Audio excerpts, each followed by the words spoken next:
22 juin 1940. Le maréchal Pétain signe l'armistice avec l'Allemagne nazie.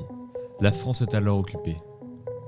Elle est divisée en deux parties. Une partie nord, sous le contrôle total des Allemands, et une partie sud, la France de Vichy, nouveau siège du gouvernement. Les Français sont perdus.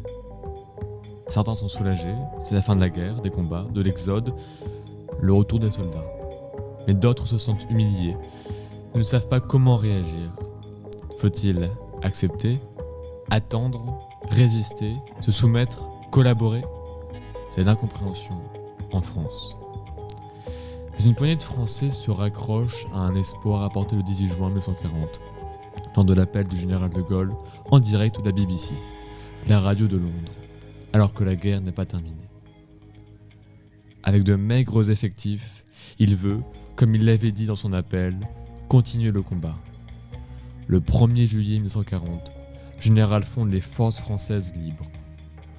C'est donc en se raccrochant à cet espoir que certains Français ont décidé de résister depuis l'extérieur.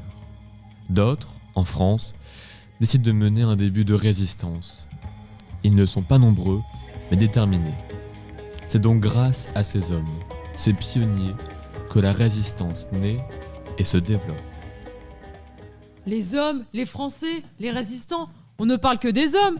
De cette histoire, on ne retient que des noms masculins. Charles de Gaulle, Henri Frenay, Raymond Aubrac, Jean Moulin, Jean Zay et j'en passe. Mais les femmes alors, elles étaient là elles aussi, elles se sont battues. J'ai même vu cette image d'une femme avec un pistolet mitrailleur. Mais n'importe quoi, les femmes restaient à la maison, c'était comme ça à l'époque. Et puis comment auraient-elles pu se battre alors qu'elles ne pouvaient même pas voter ?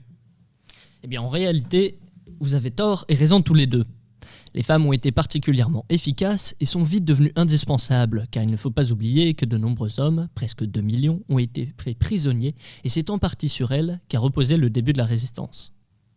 Mais de nombreuses femmes, comme Lucie Aubrac, Denise Doménac, Germaine Tillon, Geneviève de Gaulle, Simone Mathieu et bien d'autres encore, dont nous vous parlerons prochainement, ont largement contribué au combat résistant. C'est ce que nous voulons montrer aujourd'hui. Qui étaient ces femmes ? Que faisaient-elles ? Pourquoi se sont-elles engagées dans la résistance ? Comment ces femmes sont-elles entrées en résistance ? Et finalement, avec du recul, quelle a été l'importance de leur rôle ? C'est ce que nous allons voir aujourd'hui dans cette émission, 1940, le rôle des femmes dans la résistance. Installez-vous, on vous explique tout.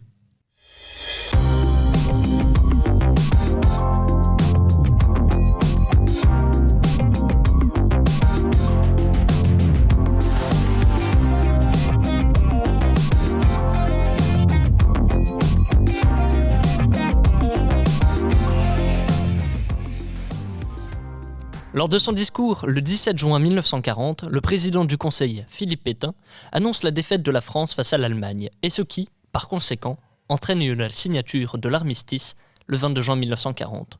La France est alors humiliée. C'est à partir de ce moment-là que certains commencent véritablement la résistance, et notamment les femmes. Nous allons nous pencher sur ces actions, et en particulier sur la résistance féminine, dans le Nord-Pas-de-Calais.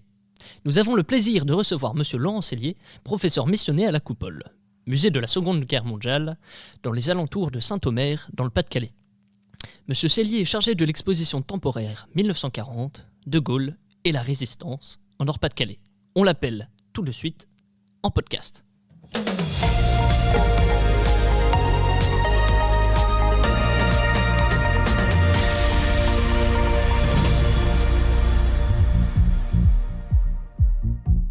Bonjour Monsieur Laurent Sellier, bienvenue dans notre vidéo. Bonjour à tous. Que faisait la résistance féminine dans la région du Nord-Pas-de-Calais, avec notamment la possibilité d'accueillir les Anglais ? Alors, l'histoire de la résistance dans le Nord-Pas-de-Calais, et notamment de la résistance des femmes, est bien spécifique. Il y a un contexte particulier à notre région. Notre région, en fait, a été une région d'invasion. C'est là où s'est déroulée la bataille d'anéantissement en mai-juin 1940. Et donc, de ce fait, il y a la présence de nombreux soldats anglais et également de soldats français. Alors, ces soldats anglais sont arrivés au tout début de la guerre. l'après-guerre, donc à l'automne 1939. Mais cette région a été surtout la région de combat en mai-juin 40. Et donc, on va avoir dans la région Nord-Pas-de-Calais toute une série de prisonniers français, mais aussi de soldats britanniques, un peu éparpillés dans la nature et qui cherchent à échapper à la capture. Et donc, c'est dans ce contexte que des femmes et des hommes vont intervenir pour se rapprocher d'eux et qu'une première forme de résistance va émerger. Alors, je peux vous citer par exemple un certain nombre de femmes qui vont faire ce travail. On a par exemple, dans la région de Béthune, on a Sylvette Leleu. Elle est à la tête d'un garage, le garage fort de Béthune, et elle va venir en aide à des soldats britanniques qui sont installés à proximité de son garage, et notamment qui sont prisonniers. Et donc, dans une première forme d'aide, eh bien, elle va leur apporter de la nourriture, et puis progressivement, elle va leur indiquer des moyens de s'échapper de ce camp, et elle va notamment les héberger dans des hôpitaux, dans des cliniques, etc., avec l'aide de différentes complices. Donc là, je vous ai cité le cas de Sylvette Leleu à Béthune, mais on a par exemple aussi Bert Fraser, qui fait avec Zoé Evans, qui fait la même chose au niveau d'Arras.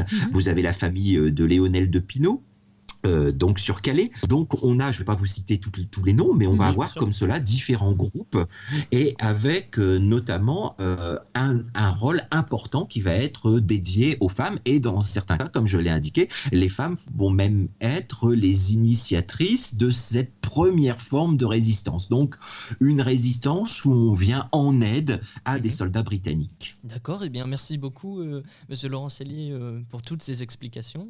Nous allons pouvoir continuer à débattre de cela dans le reste de notre vidéo, et bonne journée. De rien, c'était avec plaisir. Bien que la résistance du Nord-Pas-de-Calais fût nécessaire, notamment pour venir en aide aux Anglais, comme nous venons de le voir avec Monsieur Cellier, la résistance intérieure a eu lieu dans toute la France. Les résistantes organisent très vite, c'est-à-dire dès juillet 1940, des actes de protestation qu'on pourrait qualifier d'actes de résistance. Comme Lucie Aubrac, qui met de l'essence dans un wagon de sucre destiné à l'Allemagne, Denise Doménac, qui écrit « Vive de Gaulle » sur un de ses cahiers de catéchisme, ou encore Geneviève de Gaulle, qui arrache un fanion nazi sur un pont. Ces actes spontanés montrent bien un refus quasi viscéral de l'occupation. Ils peuvent paraître modestes, mais dès le début de l'occupation, ils sont très dangereux. En juillet 1940, les Allemands commencent à fusiller ceux qui ne respectent pas leurs ordres. Par exemple, à Arras, Blanche Pogam est condamnée à être fusillée pour avoir sectionné des fils téléphoniques. Sa peine est transformée en déportation.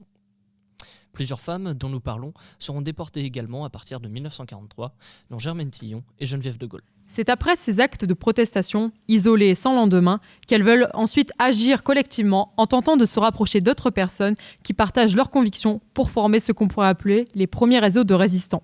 Partons avec Nora Jane et Anja, voir ce que Lucie Aubrac, Denise Doménac, Germaine Tillon et Geneviève de Gaulle ont bien pu réaliser.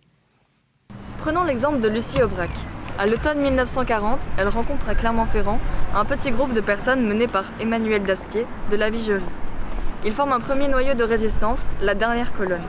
Préfiguration du mouvement Libération Sud, un des 8 mouvements de résistance qui constituera le Conseil national de la résistance. Ce groupe publie très vite des tracts contre l'occupation et surtout la politique de collaboration menée par Pétain. Le premier tract est publié en octobre 1940 après la rencontre de Pétain avec Hitler à Montoire. Puis, au printemps 1941, Lucie Aubrac participe à la publication du journal Libération et surtout à sa distribution.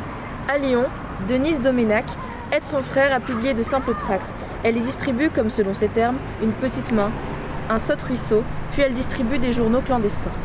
Fin juin 1940, Germaine Tillon veut rencontrer des personnes qui partagent ses convictions anti-allemandes et anti-pétinistes. Elle se rend à une antenne de la Croix-Rouge à Paris et y rencontre presque par hasard des personnes qui, comme elle, veulent agir.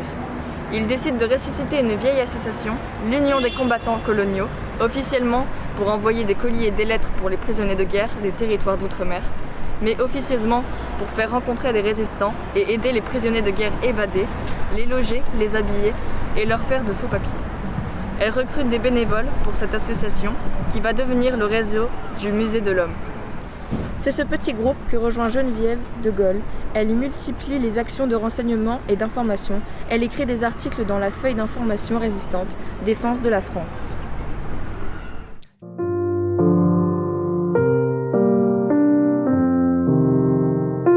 On voit donc à travers ces portraits, l'âge de ces résistantes est différent, mais le profil de toutes celles-ci est assez semblable.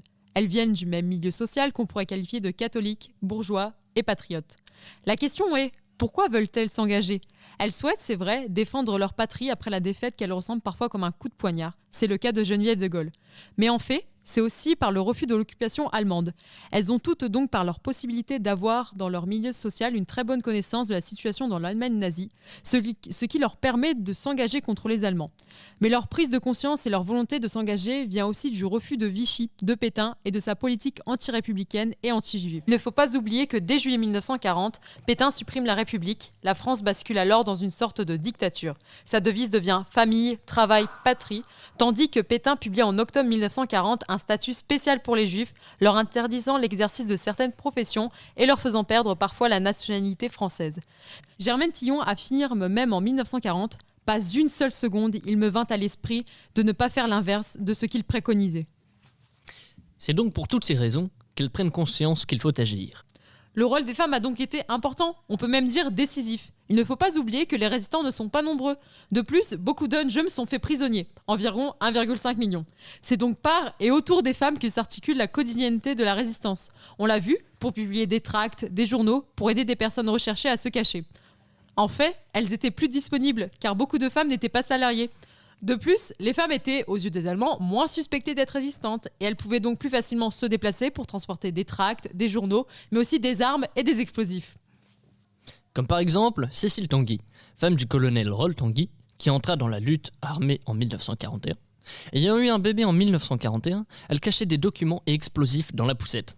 À la libération de Paris, Henri Roll Tanguy, chef des francs-tireurs et partisan de la région parisienne, déclara aux journalistes « Les femmes, dites bien que sans elles, la moitié de notre travail n'aurait pas pu être fait. » Les femmes ont joué également un grand rôle dans les journaux clandestins. Parfois pour rédiger, c'est le cas de Geneviève de Gaulle, mais surtout pour tout ce qui peut permettre de faire paraître, taper à la machine, imprimer, distribuer. On peut même dire que beaucoup de femmes semblent en effet s'être mises d'elles-mêmes en retrait. Les femmes aidaient tous ceux qui se déplaçaient, résistants, prisonniers, ou qui s'évadaient. Une de leurs principales actions dans notre région était de sauver les soldats anglais encore en France, comme nous l'avons vu avec Laurent Sellier. Mais certaines ont aussi combattu, et on a peu parlé jusqu'à présent de la résistance extérieure. Dès le 18 juin, Charles de Gaulle lance son premier appel à la résistance depuis Londres. Il essaie alors de mener, depuis l'Angleterre, une résistance à laquelle ont également participé des femmes comme Simone Mathieu. Lorsque la Seconde Guerre mondiale éclate, en septembre 1939, Simone Mathieu s'apprête à disputer un tournoi aux États-Unis et décide alors de rentrer immédiatement en Europe. De l'armistice du 22 juin 1940, elle rejoint le général de Gaulle à Londres. Mais comme elle ne peut pas intégrer les FFL, ils n'ont pas d'unité de femmes, elle s'engage auprès du Women's Royal Voluntary Service.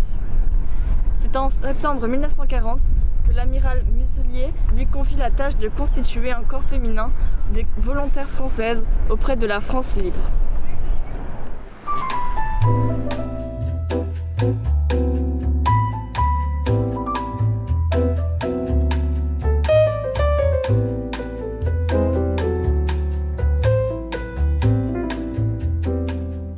Même si elles n'ont pas affronté directement l'ennemi, de nombreuses femmes ont donc largement lutté et pris autant de risques que les hommes.